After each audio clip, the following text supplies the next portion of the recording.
and welcome to Mad Pagan Pathworks. My name is Lisa, and I am the founder of the channel. In today's video, I wanted to talk a little bit about creating sacred space in your home.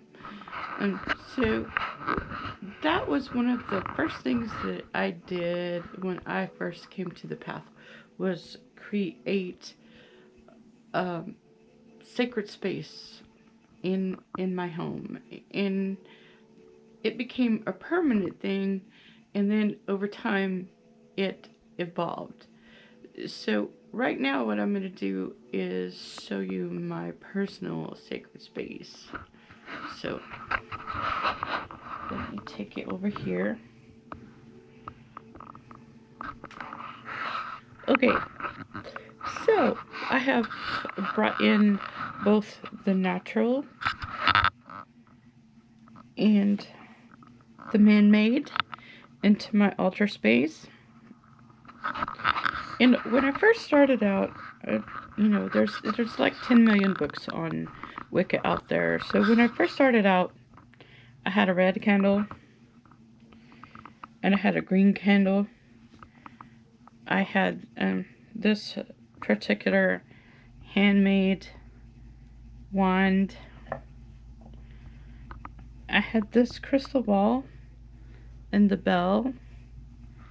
And way back here in the back, and let me get it for you so you can see it, is this really tiny athame. Now this was what I could afford, so this is what I bought.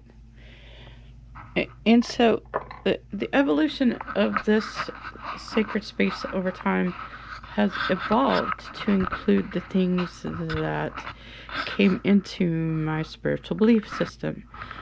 Like all this particular doll, it represents my female deity, and then of course the green man, that's pretty obvious, that's a representation of my male deity. And then there's things that are really sacred to me as a person, like we have this wolf statue here because the wolf is my spirit animal, and there's also a coin on the table that also represents wolf. And then there's the gnome, and the gnome kind of represents the fairy world that I believe in. I do believe in fairies. And then all of these crystals is something new that I am learning about. So I am learning the properties of these crystals. Like this is selenite. I can tell you that without having to look. And this right here is petrified wood. And of course this is the amethyst geode there. And this is citrine here. So some things I can tell you. And then there's some things that are just sacred and unique to me. Like this particular stone came from the cemetery where my grandmother or my grandparents are buried. And so it is part of the sacred for me. And then let's see. This snail, let me zoom in so you can see the little snail and some of these rocks that are on this piece of driftwood. This piece of driftwood came from a lake nearby my house, and I believe this was a gift from the goddess to me, that just happened to be there when I needed inspiration. And so some of these rocks are from the Guadalupe River. Let me show you, like this one. I have written on the back where they're from. And the Guadalupe River runs through the town where I was born, and I have a spiritual connection to that town.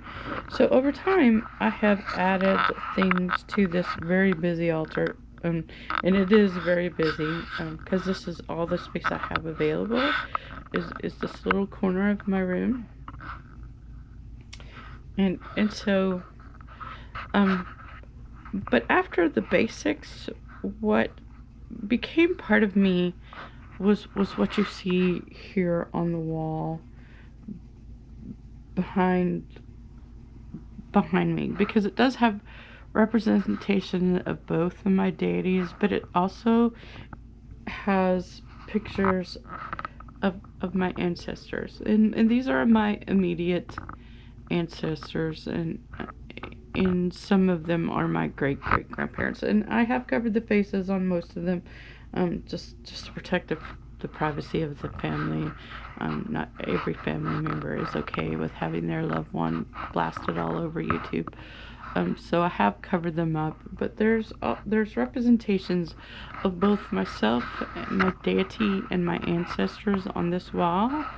And so the driftwood is a way to bring the natural into the environment inside. So it's, that as above, so below, and what's inside, what's outside, is also something I'm getting to know a little bit about, and that our inside world is reflected in our outside world. And so I brought some of the outside environment inside. It's kind of a metaphor for my inside growth. And so, and of course, there is mountain sage from Colorado that's drying over there. It's not ready to use yet. So this altar stays erected all the time. I never take it down.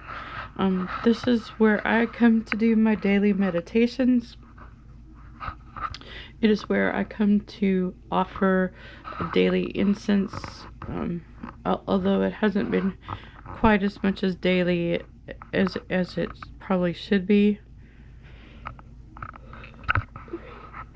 But it is more or less a permanent altar to honor the gods all the time. It is not my working altar.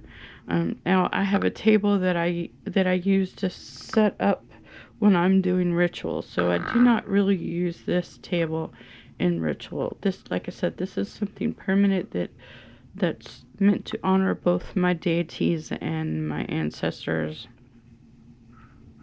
and my heritage as a whole, and it's not meant to be a functional ritual altar, because like I said, it is in the east corner of my room, but it would be very difficult to really do ritual in this corner,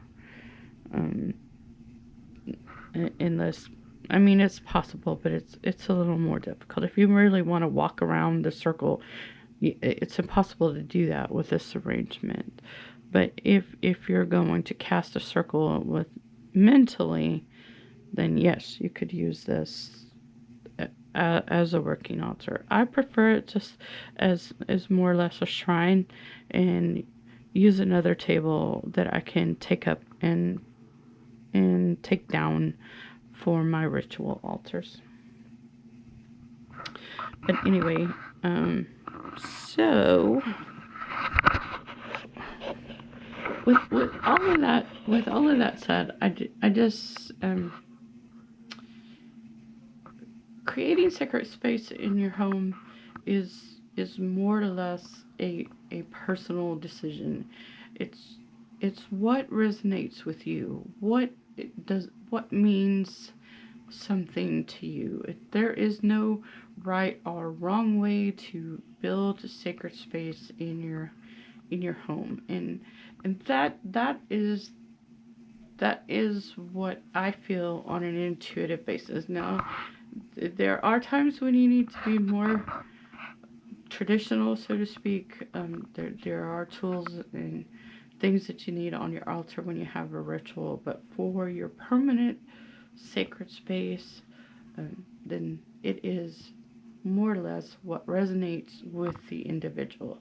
So if you're wanting to create sacred space in your home, Just do what resonates with you, what honors your deities, what honors your spirit. And I thank you very much for watching.